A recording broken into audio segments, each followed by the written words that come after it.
les hommes grenouilles.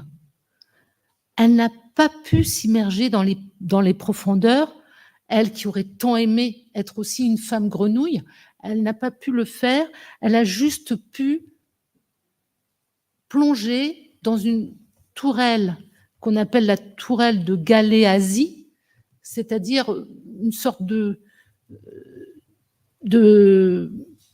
d'engin qui permet d'aller dans les profondeurs. Et là, elle raconte que dans la nuit, elle voit un spectacle extraordinaire, un banc d'anchois.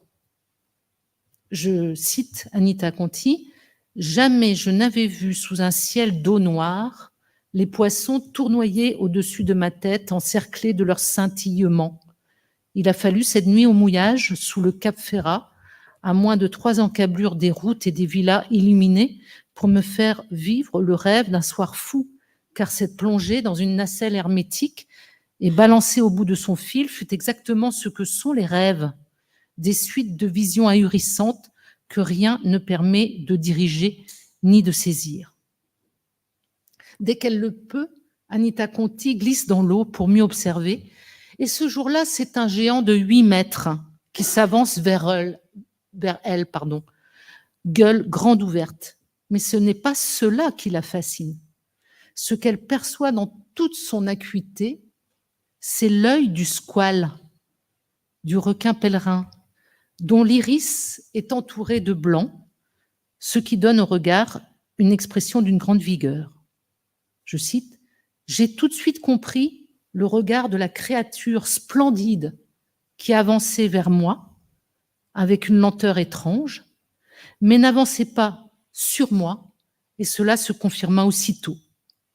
En effet, suite au regard échangé, l'animal dévie sa trajectoire de quelques degrés et passe à 2 mètres de la nageuse qui observe la splendeur des arcs branchiaux striés de rose et finement ciselés de lumière à reflets de joaillerie. Mais Anita Conti, même si elle vit en mer, sur la mer, par la mer, pour la mer, n'est pas un poisson. Et sa frustration de ne pouvoir habiter le milieu marin est palpable dans ce qu'elle dit ici. Une fois de plus, je suis remontée à bord, tremblante d'une émotion pleine d'envie et de désespoir. J'étais étrangère dans cette eau.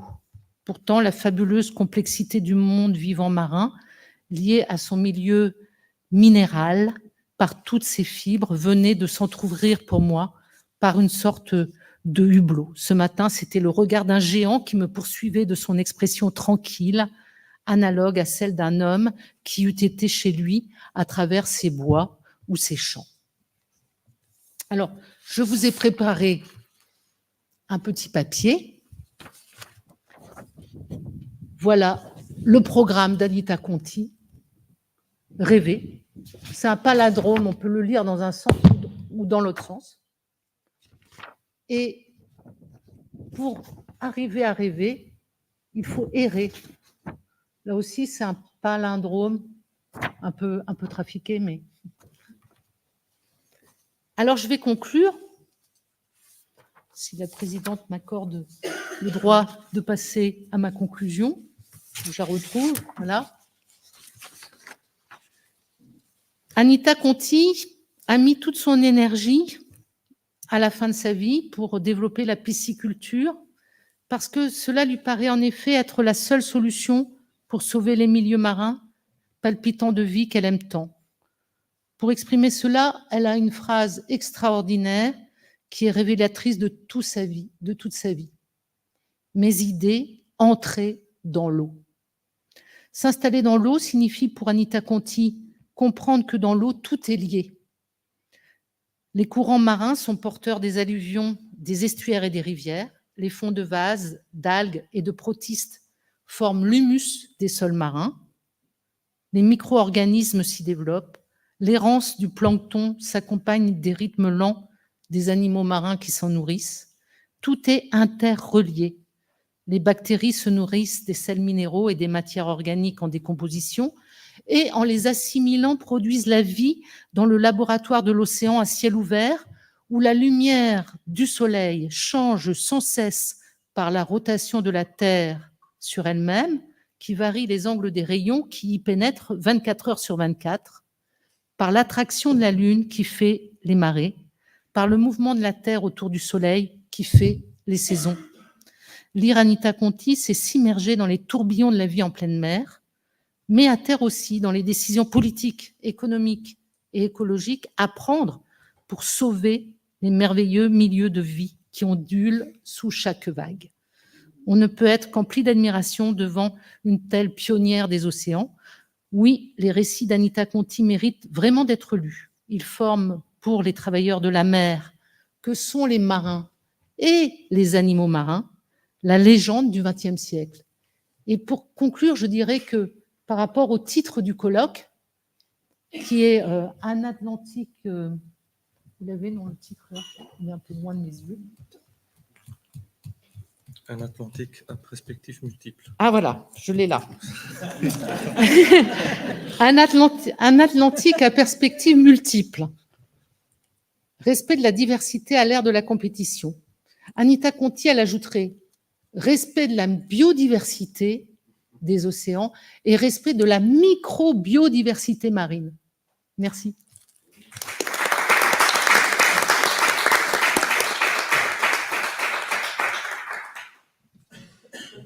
Merci beaucoup pour votre présentation et pour respecter le temps.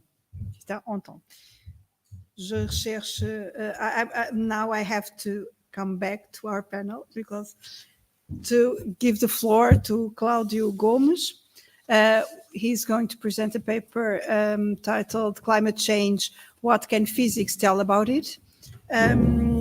Cláudio Gomes holds a PhD in theoretical physics from the University of Porto and is a researcher at the Centro de Física das Universidades do Minho e do Porto and at Okeanos, the Universidades dos Açores.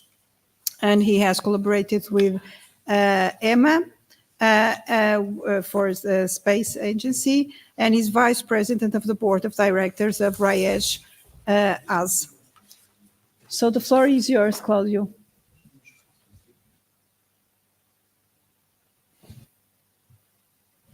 Okay, thank you. And I thank the organizers for this meeting and the opportunity to be here to talk about climate change and what can physics tell about it. So it's a pleasure to be here and all the participants also to meet you. So the scope of this talk will be as it follows. So I will briefly introduce the topic of climate change. So to introduce the Earth system concept. So to finally introduce the Anthropocene, the epoch that we live in. So as we live on Earth, but there are many perspectives of space exploration, we need also to address the problem of a cosmic responsibility principle. And finally, I will briefly discuss the largest event of space on Earth, which is the World Space Week of this year, which also addresses the issue of climate change. So let's start with climate change. So this is this compiles some of the figures that we can easily find on the internet. So we are really damaging the earth. We are devastating forests. We are devastating other living creatures. We are polluting the oceans. We are really destroying the earth. This is the message. The beginning message of this talk is that we are really destroying the earth. So, but there are a lot of evidences. We have the average temperature that is increasing. We know that the oceans are getting warmer and warmer, and with that, we also have a acidification of the ocean. The mean sea level is rising. We see also the snow covers are freezing. The glaciers are retreating. We have a lot of evidences, not only for other living creatures, such as the polar bear that we see over there, but also for us. We have a lot of floods. We have also droughts. We have a lot of extreme events happening in the weather. But this also damages little creatures that are quite vulnerable to this acidification of the ocean, for instance, like the shells of some crustaceans, which can be quite damaged and consequently the life itself and the trophic chain that also leads to us. So the main evidence that we can also look into is the amount of the carbon dioxide that exists in the atmosphere. As we will see, the atmosphere has a exchange, has an interaction with the oceans and the cryosphere, so the ice, roughly speaking. And this equilibrium, this perfect balance is what allows us to have a lot of oscillations in either glacial and interglacial epochs in the Earth. As we can see here, since 1911, we have passed the threshold that we have never before crossed. These data are taken from ice cores. So scientists drill on the ice and get these huge cylinders from which they can date and measure the amount of carbon dioxide that exists. Nowadays, we have better methods to assess this, but you can see that this curve is increasing very rapidly. So today we are very far away from this balance that occurred for millennia. Okay. So the Earth system. The Earth system is a very complex concept which comprises some subsystems and their interactions with themselves and the interactions they share with the others, namely the upper lithosphere, the hydrosphere, the atmosphere, the cryosphere, and the biosphere, including all living biota. Okay. So it's a rather complex system as a whole, but it's under the specific conditions that we were living in the Holocene, and at the top of that mountain. Okay, these are periods of geological evolution of the Earth, and you know that from some time to another time, from some specific epochs to another ones, there were massive extinction events that characterized this the change of these layers. Okay, so we had 5 major mass extinctions throughout history, and we may assist to the 6th one. Okay, the climate change is only the tip of an iceberg that also encompasses the mass extinction and the loss of biodiversity. Okay, so we departed from the Holocene towards the so-called Anthropocene, which is characterized by the human activity. We can roughly think this has so the history of the Earth back then, like the time variation of the Earth system has been dependent on some variables, namely from astronomical events, from internal dynamics, and also from geophysical forces. Okay, but nowadays these 3 variables are very they are no longer dominant over the new one, which is the human variable. Okay, we can roughly think this, and this is what's called the Anthropocene equation. Okay, the Anthropocene can be seen in this way, in this kind of graphic. So we had these kind of oscillations that we saw on the previous plot, and where we changed from a glacial to interglacial areas. Okay, and we were living in the Holocene, a very specific epoch that allowed for the perfect conditions that allowed human life to thrive. Okay, so but we are departing from the interglacial epoch, from the Holocene towards the Anthropocene, which is a new state, which may not even be the last state. The last extreme, and hopefully not going into that, is called the hothouse Earth. Okay, let's hope that we do not go there. So let's have a really fast, ultra-relativistic crash course on thermodynamics and statistical physics. I promise I will not use too much mathematics or physics, okay? As you know, for instance, water changes from ice to liquid water, or even to gas, right? But we also have another substances on Earth and in the universe itself that changes this kind of states. But this concept applies also to many other things in reality. For instance, a chain of spins. Let's say the spin of electrons. They can be paired in many configurations. These are three possible ones.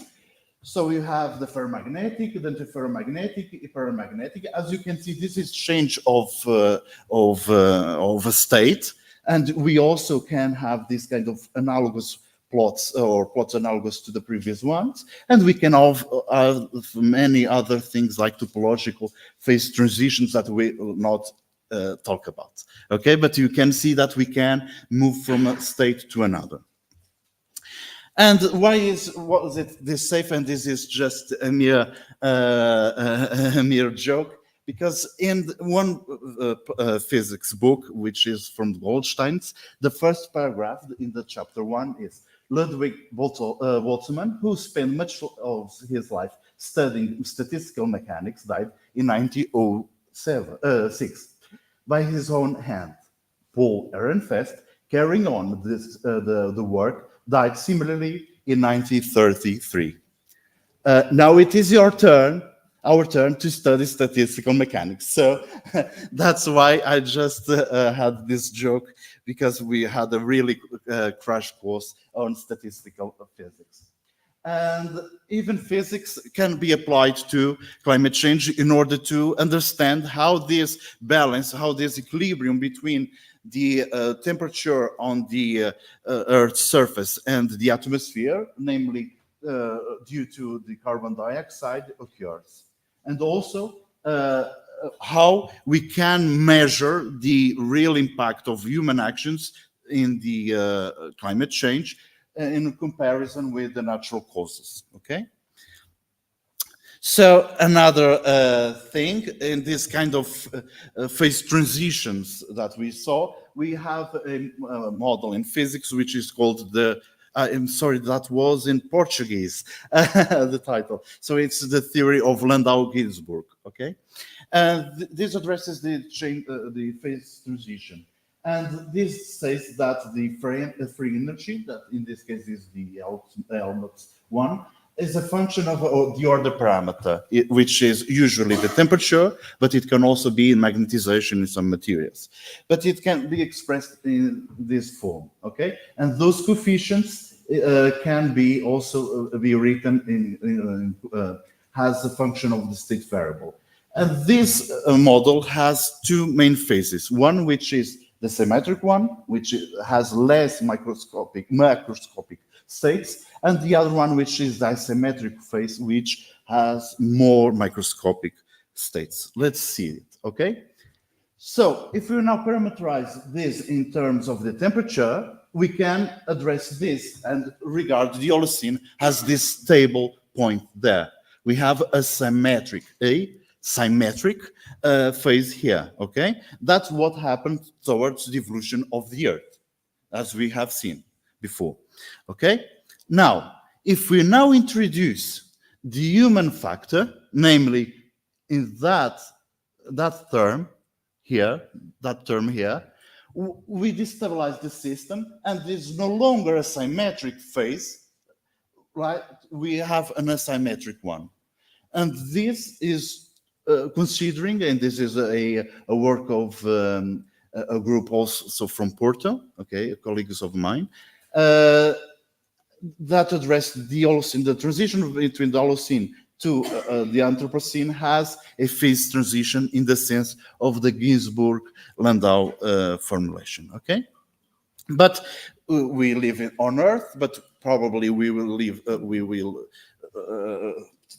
explore other worlds out there, and in spite of this future of space exploration, we need to really address a cosmic responsibility. So what does it mean having a moon colonization or a Mars colonization? We know from history that colonization was not anywhere was a good process. It has some advantages for the people that addressed that, but had a lot of negative impacts towards the interactions with other people and their environments. And what can we think about on space and on Mars? Will it be the same? Have we really got the answers and we understood what happened badly in the past, so to not do it again? These are questions to be think. So we have addressed some of these questions in a volume of a series of applied ethics books, and this was on scientific research, and we had a chapter on the origin of the universe. Okay, and you can, for the ones who are curious, you can read it. We have the cosmogonic visions, we have digging space-time, brain worlds, the multiverse, the cosmic responsibility that we will talk about now, and the conclusion. Okay, so, but we had this work, but there has been many other works in the past. And for instance, from Stephen Hawking, who is also a theoretical physicist, who addressed many questions of this kind. Particularly, for instance, for time travel, he stated that it was not possible at all to travel in space at the same time. And why is that? Because he organized a party and invited future human beings to be there, and no one showed up. So this is a quite characteristic joke of him. He was very funny in this kind of jokes. And he also addressed that another argument that we see that time travel is not possible is that we are not overcrowded with tourists from the future. So Stephen Hawking had a really kind of specific, unique sense of humor. And of course, he also addressed the AI developments and many other things of the space exploration, that space exploration itself is unavoidable, but we need to be careful not to use for war purposes and other problems, right? So again, our responsibility towards Earth's living beings who are so dependent on the specific physical and chemical conditions of our planet is addressed in our work, as we have seen the shells of some species on the ocean, for instance. Therefore, humans have the responsibility to preserve and maintain the equilibrium conditions that allow the existence and allow the existence and continuity of life on Earth. But even ethic implications of the human conquest of space were also addressed by Hannah Arendt, for instance, okay? It was during the Cold War period of the early beginnings of space exploration. So scientific advances can also carry negative consequences for humanity. Atomic and nuclear bombs are one of their examples. The evil use of AI, weaponry and war technology, overconsumption of natural resources, just to cite a few. So, and I went back. So we need, and we can establish four universal consensual principles. Firstly, we need to fix the social injustice and moral and material poverty, so to have cohesion of humanity. Secondly, we need a culture of equality, solidarity, tolerance, and freedom, against the political and religious dogmatism. Third, the importance of education and culture in opposition to the volatile values of wealth and consumerism, decreasing of intolerance and secularism. And fourth, union of the scientific knowledge with ideas that seeks the balance between the planet's sustainability conditions as a common home of humanity, against the strictly economicist and technocrat vision of the planet, which led us to the Anthropocene. So, in general, cosmology teaches how modest is the role we play in the general order of things, but it also puts us as an integral part of a giant and beautiful mosaic. Okay, just sum up, just to address this question of the World Space Week, which is the largest event of space on Earth, which this year addresses the climate change issue. So this event is organized each year from 4th to 10th of October, and these two dates have their meaning. So this is precisely because of this date, the launch of the Sputnik 1, the first human-made satellite. And the last one, which was the signature of the Outer Space Treaty. Okay, we had a lot of themes over the years. Currently, since 2020, I am the national coordinator of this event, and everyone can prepare an event and register on the website. We note that we are experiencing some technical difficulties this year, so if any problem in registering the official events, you can contact me, okay? And as for our colleagues from other countries, you can contact my colleagues from the other countries. They will assist you, of course. We had a highlight a few years, which was the Portuguese documentary, okay? The Odyssey. And this year, so again, this is the poster for this year on climate change. So the conclusions, just to finalize, we are facing climate change. This is undeniable. We need action. We need to mitigate the already unavoidable consequences. We need more science and civic actions, and less hollow and shallow politics.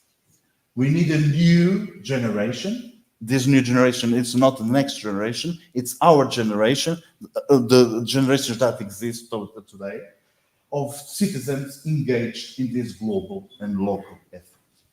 So, thank you very much, and merci beaucoup aussi.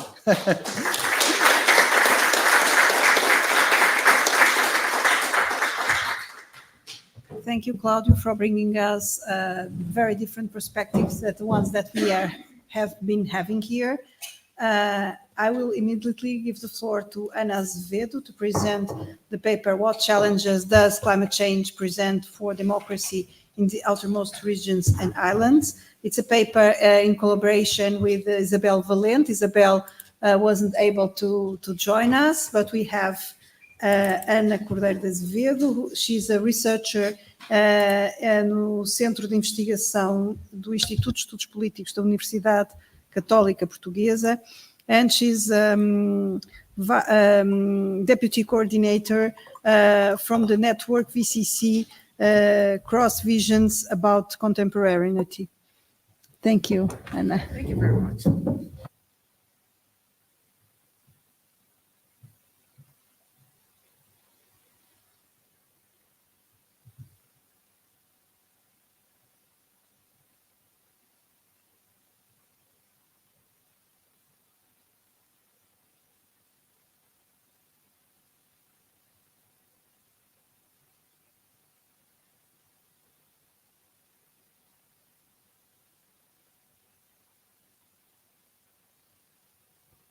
Okay.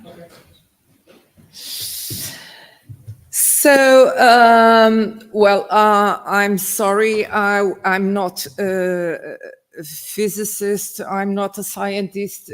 I dare to speak about climate change, obviously, without even close to the perspective of my panel colleague. But anyway, it's just an introduction to the theme that we are going to speak about today. This is, I will not read point by point because they are self-explanatory. Those are the topics I'll address now at this presentation.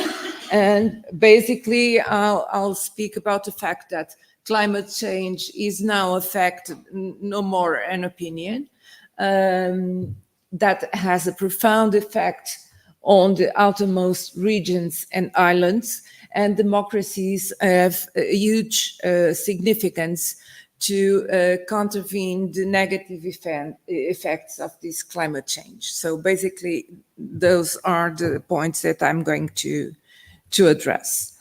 As a coincidence of destiny, today I was opening the browser of my computer, and this is the first news that appeared on the screen.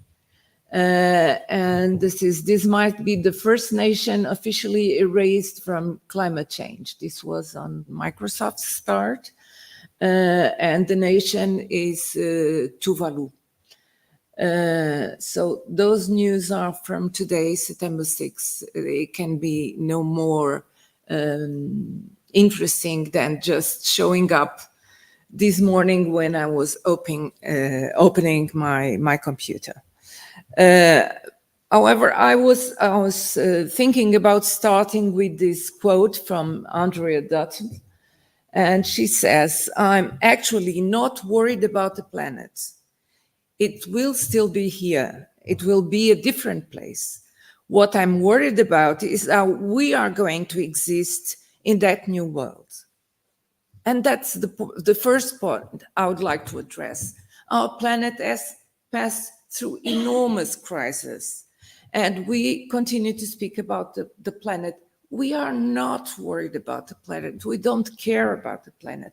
We care about ourselves, the humans.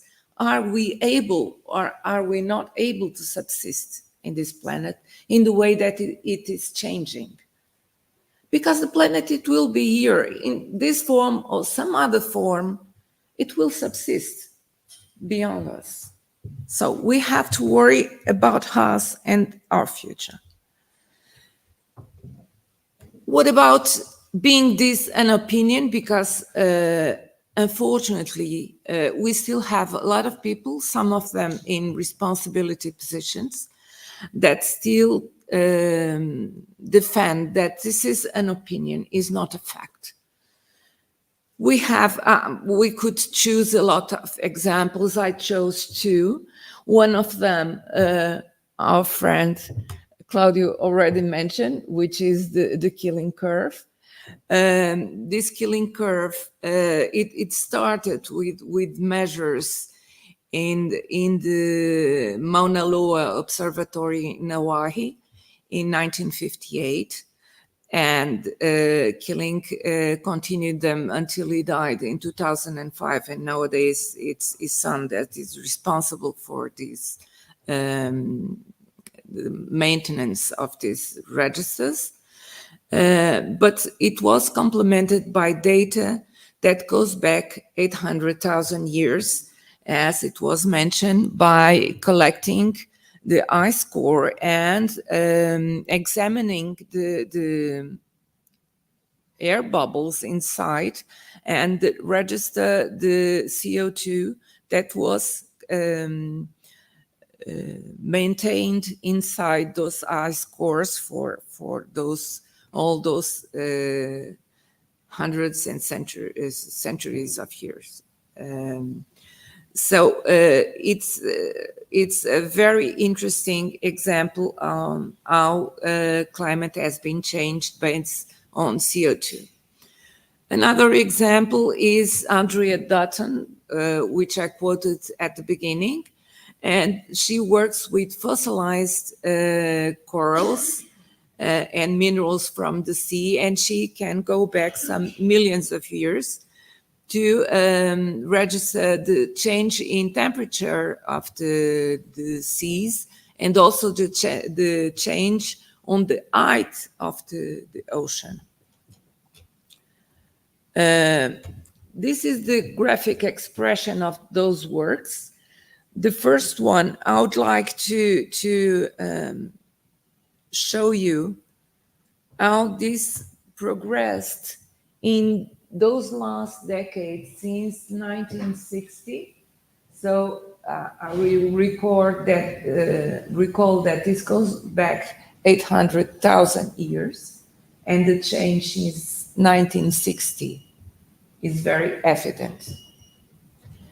In this last one, we have the records that started by Dutton's team and then have been complemented by other works. And we can see that our current position is more or less equivalent to the one that existed 5 million years ago.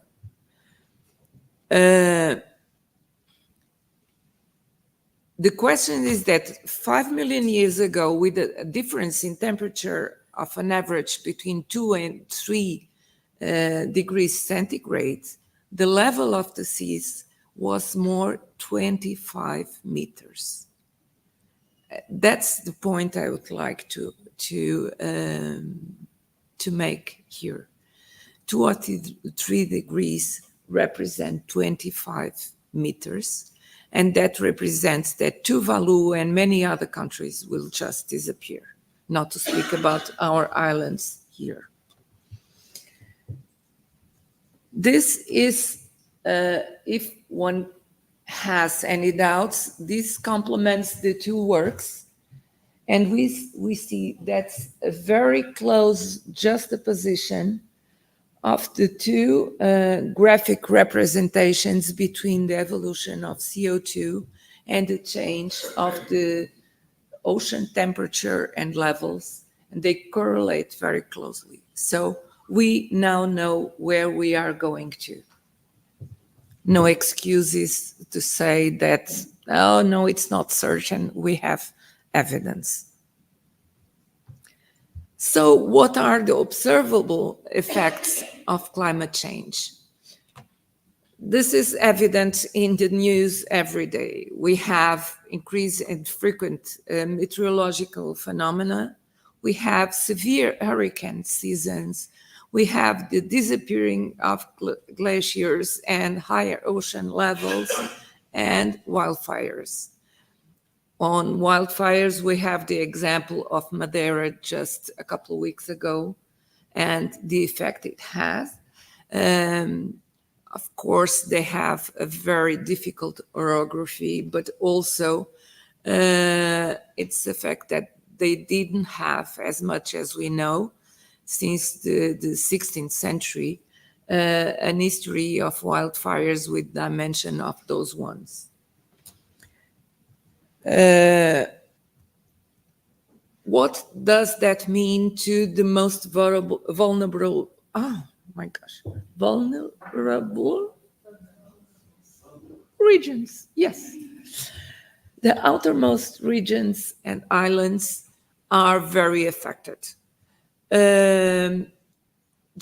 have just for starters the economic impact, with obvious loss of natural resources and property destruction.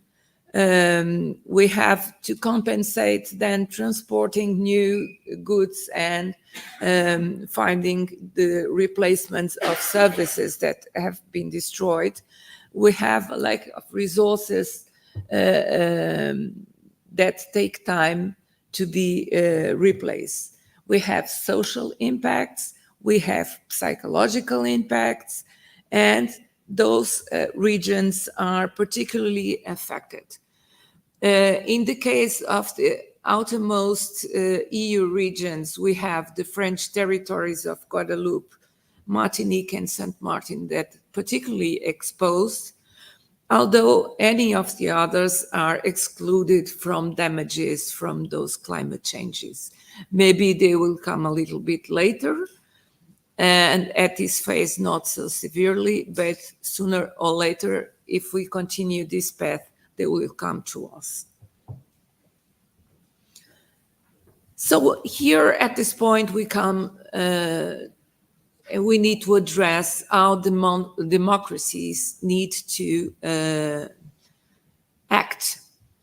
We know that authoritarian states, they don't necessarily care, I wouldn't say about the environment, but they prioritize not the well-being of their citizens, but also probably their establishment and the maintenance of the status quo. For that, they will not necessarily hear public opinion to address the problem of climate change and pollution, which are obviously interconnected. So democracies play a fundamental role in working in terms of stabilizing the well-being of the populations. And in here, we have to address the importance of the European Union and the work that has been done and is still on the way to address this problem of climate change. Also, all over the democratic world, but in Europe is very evident the role of the public participation, either through organized movements, but also through more or less spontaneous movements like youth movements. I recall Friday for Future, or other more formal adult structured ones like Climate Action Network or CAN Europe. That is one of the most important movements to press for climate change. Here, just to mention the European Green Deal, I will not enter in many details because it has been very spoken and very addressed publicly in the academia and in the media. I, however, would like to say that although very important or ambitious targets have been established, we are still far away from meeting the intermediary points that have been established, namely the ones for 2030, that was a decrease of 55% in the greenhouse gas emissions based on 1990 levels. So we are still away from those targets.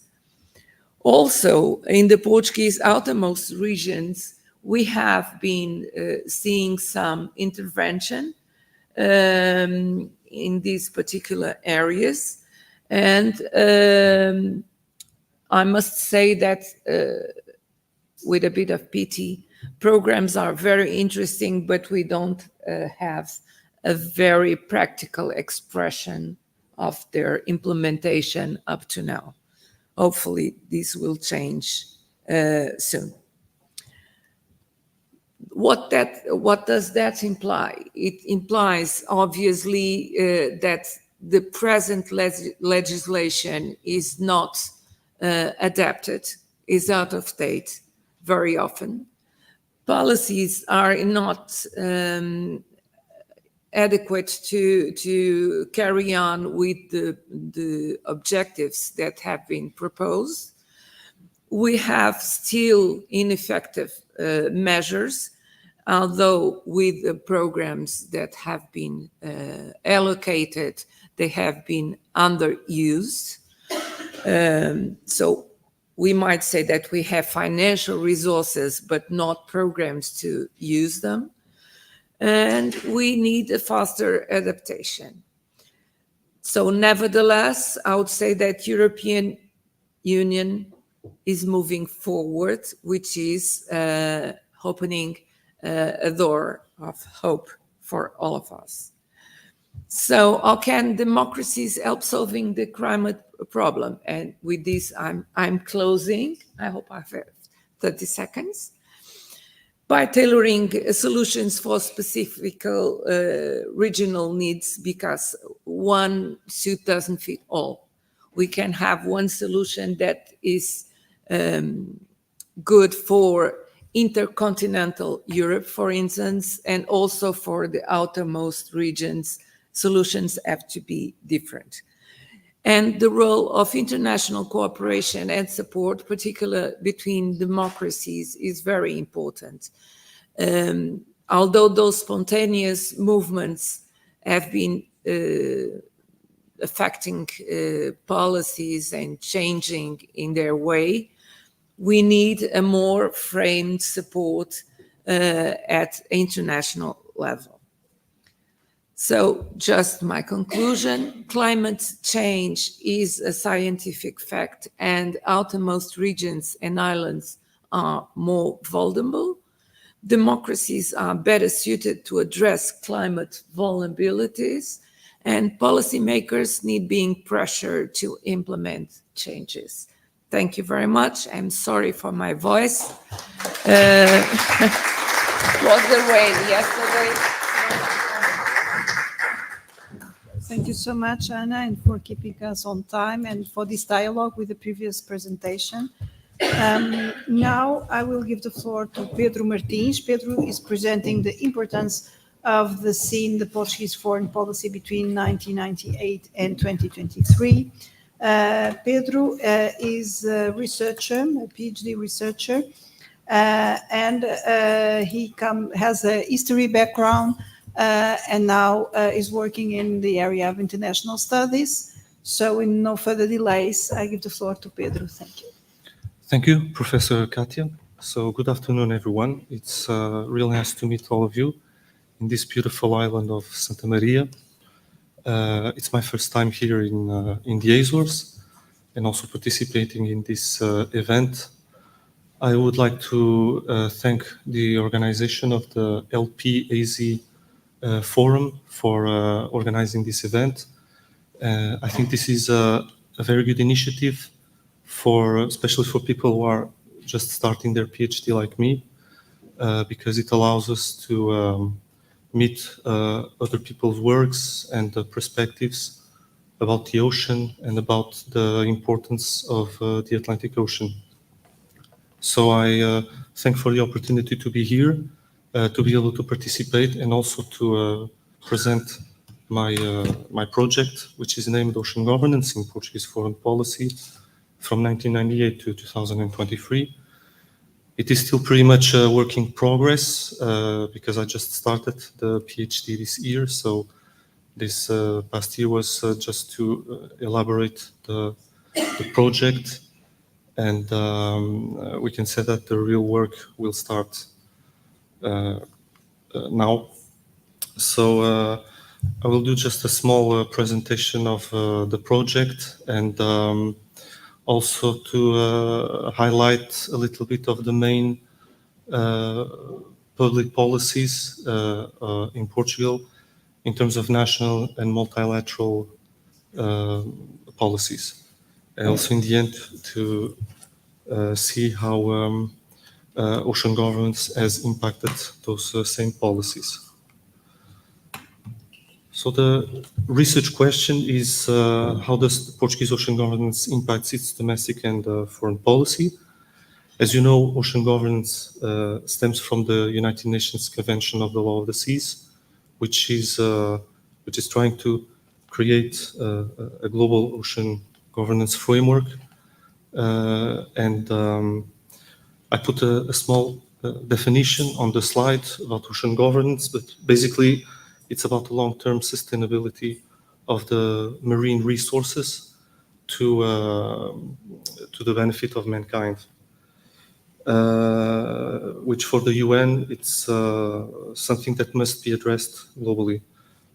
It's also, ocean governance also applies at the national and multilateral policies. And for this project, I will have to take into account the many aspects and contexts that impact ocean governance, like the rising multipolar world that we have been living on. Some people talk about the uni-multipolar world. Also the impact of new ocean technologies and its impacts on state competitions. The impacts of maritime security, which today there are several threats like piracy or pollution, maritime pollution, and also, of course, the impacts of climate change on ocean governance. About the methodology that I will be using for this project, it will be a qualitative analysis. It will be an interdisciplinary approach where I will draw from history, international relations, public policy, diplomacy. The primary sources of it will be mainly public policy, like, for example, the National Ocean Strategy, which Portugal currently has published 3, the most recent one in 2021 for this decade. Government programs about the ocean, the national security defense concept, and also sources from the EU, NATO, and CPLP related to the ocean. So there is a lot to go through. I will complement the project with semi-structured interviews of experts in all matters related to the ocean. And also, I will sustain my argumentation with the multi-level and multi-use series, which tries to understand how ocean governance impacts both the national and the multilateral policies. Then, to talk about Portugal's position in the Atlantic, as you all know, Portugal is a maritime nation by history and geography. And then there is this concepts that try to explain how Portuguese geopolitics works. The first one is the Euro-Atlantic strand, which basically says that Portugal is an Euro-Atlantic country. The national security defense concept states that for Portugal, and I quote, Europe is the main geographical area of strategic national interest, and the Euro-Atlantic space is the second area of permanent strategic interest. So there is this idea that for Portugal, being Atlantic can have an added value in Europe and vice versa. Then there are the free spaces of influence. Of course, you all know that Portugal is a member of 3 multilateral entities, NATO, EU, and CPLP. And there is also the concept of the 3 strategic triangles. I have drawn on the image. There is the national triangle in yellow that basically encompasses continental Portugal, the Azores, and Madeira. This is the national triangle. The Lusophone triangle is the axis Lisbon, Luanda, and Brasilia, which basically it encompasses the Lusophone world. And then the global triangle, which encompasses all the 3 spaces of influence, but basically it's the Atlantic. So these are just a few of the concepts that try to understand Portugal's position in the Atlantic. Then I brought here a chronology that I've made in a few months ago. It's in Portuguese, but basically I was trying to see since in the 90s, but mainly in 1998 onwards, the main Portuguese policies regarding the ocean. So this one is at a national level. So I will just highlight a few of those policies. In 1998, so the year of the exposition, there is the creation of the intersectorial Oceanographic Commission, and also the Interministerial Commission for the Delimitation of the Continental Shelf. In 2003, we have, for example, the Strategic Commission for the Oceans, and later on the Task Group for the Extension of the Continental Shelf. More recently, we can highlight the Maritime Spatial Planning Policy of 2015. So these are just a few policies adopted at a national level. Then at a multilateral level, we can highlight the UN Convention on the Law of the Sea comes into force in 1994. Portugal ratifies the same convention in 1997. Then in 1998, the year of the exposition, we have the World Independent Commission for the Oceans, which was chaired by the Portuguese president at the time, Mário Soares, and also Portugal has made the suggestion at the UN for 1998 to be the International Year for the Oceans. Then other that we can highlight is, for example, in 2006, Lisbon gets the headquarters of the EU Maritime Security Agency. In 2007, during the Portuguese presidency of the European Union, and also during the Barroso Commission, he was a former Portuguese Prime Minister, there was also the approval of the EU Maritime Integrated Policy. In 2009, Portugal submitted at the UN the proposal to extend its own EEZ. And in 2010, there is the hosting of the NATO summit in Lisbon in terms of geopolicy. And more recently, we had in 2022, Lisbon hosted the World Conference of the Oceans, which was sponsored by the UN. So these are basically the main events, and in the end, just some examples of how ocean governance has had an impact on both the Portuguese national and multilateral policies.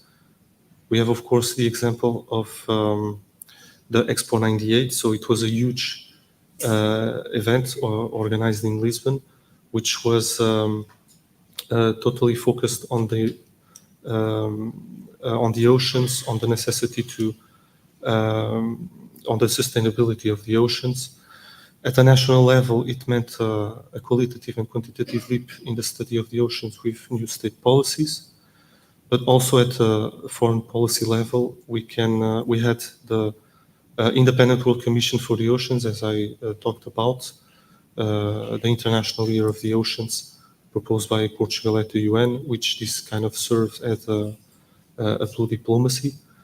Then several policies that Portugal implemented, like the Strategic Ocean Commission, extension of the Continental Shelf Task Group, or the National Ocean Strategy, which also influenced the EU Integrated Maritime Policy, which was adopted in Lisbon in 2007, as I already spoke. So that highlighted the importance of the EU maritime space. Then there is the NATO summit in Lisbon in 2010, which discussed the new security and defense framework, but also there was the possibility for Portugal to be a bridge between the North Atlantic and the South Atlantic, using its connections to the Lusophone world.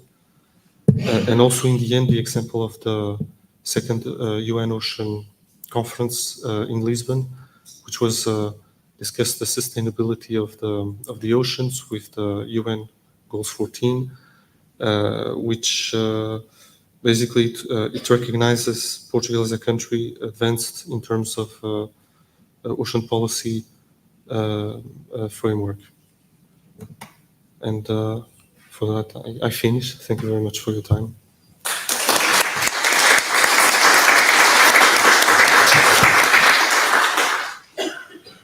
Thank you, Pedro, for keeping us on time. You accomplished the time perfectly. Now I will open the floor for Q&A for our speakers.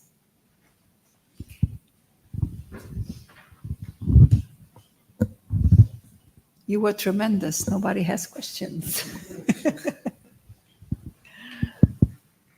The guy wants to go to coffee break.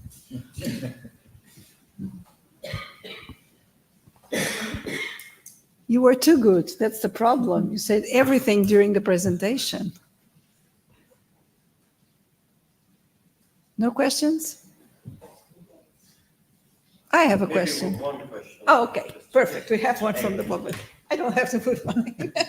Just a moment. Just a moment. Oh, thank you. Most polluting countries are non-democratic countries. So what can be done? This is the million-dollar question. I forgot. I always forgot the mics. This is why democracy is so important. So I would dare to say that we have to start from the roots of the problem. Pollution is just one manifestation. Pollution and the consequence, climate change and damage that it causes, is just one more consequence of non-democratic regimes. So I'm biased because I'm from an area connected with international relations and geopolitics. So I'll as we say in Portugal, puxar a minha brasa para a minha sardinha. But I think we have to address the problem, the core problem of democracy and respect for human rights. And this is a basic principle of respecting human rights, taking care of the planet and allowing people to subsist in honorable situation. It's a responsibility of all of us, of course, but firstly of the ones that represent us, the governments.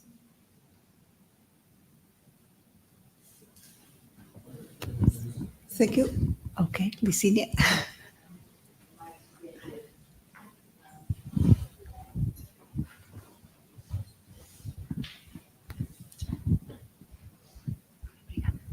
So thank you very much to the speakers. My question is for the last speaker.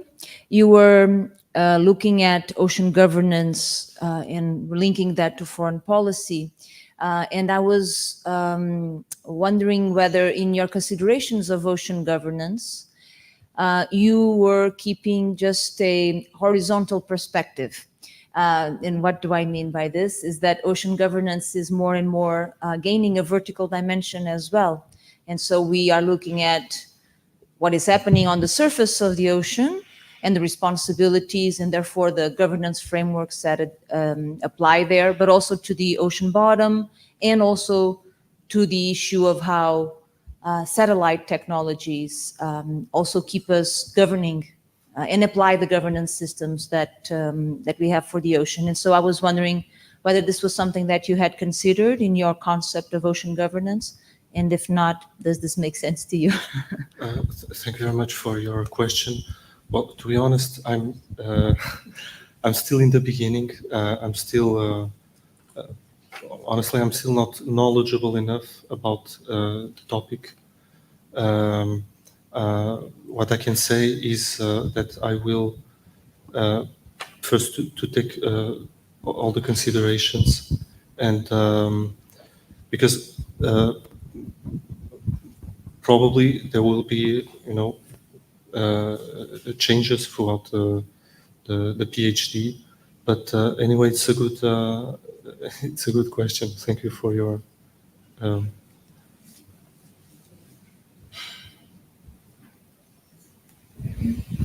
Hi, so thank you for your presentations. So this is for Ana Azevedo, and I'd actually like to push back a little on this, stir up some debate on this question of the authoritarians the authoritarian countries being the ones that pollute the most. Because sure, they are, if we measure emissions, but if we measure consumption, the emissions that result from the consumption, then it's rich democratic countries who are the most responsible for polluting, because they're the demand that the others supply. So that's just another way of looking at it. What can we do? What can we do? I think we are hypocrites, if you want my answer, because if I find something that is cheaper in one of those Chinese platforms, I'm going to buy there. And I don't know if you noticed, they have been the two major ones, Temu and Shine, or Sheen, I don't know how they say it in Chinese. They have been competing in between themselves to be the two largest platforms, online platforms in the world, and suing each other. And the topic of this last legal process is Shine against Temu, saying they are exploring child labor, which is, in a way, we are hypocrite, because we know that this exists. It's not only, let's say, we are pointing that to them, but we know that fast fashion, for instance, that we consume, and most of those corporations are either European or American, and we see the huge mountains of remains of clothes in Africa, for instance, and we are responsible for that. So my reply to you, of course, major origin of pollution comes from countries like China, like India, which is not exactly not a democratic regime. It's not a democracy in our perspective, but or from Russia. But also we have our share of responsibility, because we close our eyes when we are going to buy the goods, and we try to find the better offer without much consideration. So we are all involved in this problem. Obviously, democratic movements will be important to make states establish laws. So legislation is important. Control of its implementation, it's important. So that's the part where states and democracies enter. But the other part is the education of the population as a whole. Starting, I would say that most of my generation is already too old to change. Either they are educated in a way or they are not going to change. But they have to start in schools with small children. And hopefully in 2050, with this new target for the European Union, we'll have a better situation than we have now. Sorry, Thank you. I'll have a good answer. Thank you. I was just, if I may just add something, I was keeping myself controlled. Now I will say. There are several perspectives to look at this. And one of them, and I am very suspicious about this correlation between democracies and respect for climate change, because we don't have in democratic governments always the same way to address climate change. So I'm not so fan of this direct connection. But there is another thing we don't take into consideration, which is at the same time an historical perspective, from how many years we industrialized and kept on going, absorbing resources in these most democratic liberal countries. And another issue is that we never address the issue by making an analysis per capita. And if we do it, the numbers reverse a little bit. So this idea of looking massively to the data without thinking about the data I think it's risky. And I'm happy you mentioned India, which is always considered as a democracy, but for climate change, or even when addressing these risky moments as they have as floods, they are so supportive on this area, and they are a democracy. So, although a nationalist democracy, but they are formally a democracy. So I think we have to rethink about these direct connections we make to problematize the direct connections. We have connections. too many labels, and probably we are trying to extend them to. But I think you are right. In democracies, we can push change. So yeah, I agree with you. That's the only point we have an advantage on. Yes. The mic. Oh, okay. She gave it to me. Okay, I want to ask Cláudio something. When you listen to us talk now, we're actually talking within the framework of mitigation, to some extent, stopping certain things. But aren't we under the surface, especially at the political level, moving in the direction of adaptation? You know, in the end, that we're actually more looking for how we will survive rather than stopping the damage. And I was wondering how you would respond to that. Yes, absolutely. You are absolutely right. So it's very hard to change that perspective, and politics is a very huge problem, a huge conundrum. Either you change the economical system, which is one way to look into that, right? Or you cannot, because usually politics are only looking into a specific time frame, right, for elections, and long-term responsibilities, long-term strategies are not performed. So usually politics concern more on the adaptation, not the mitigation, right? There are some possibilities trying to do that.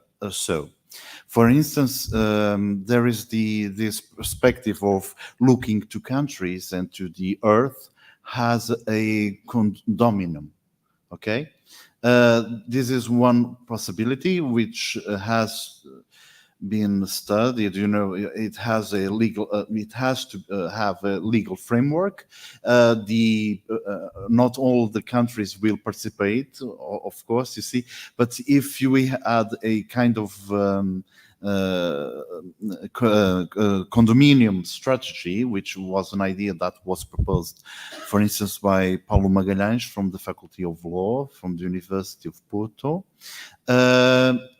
would be interesting to understand that the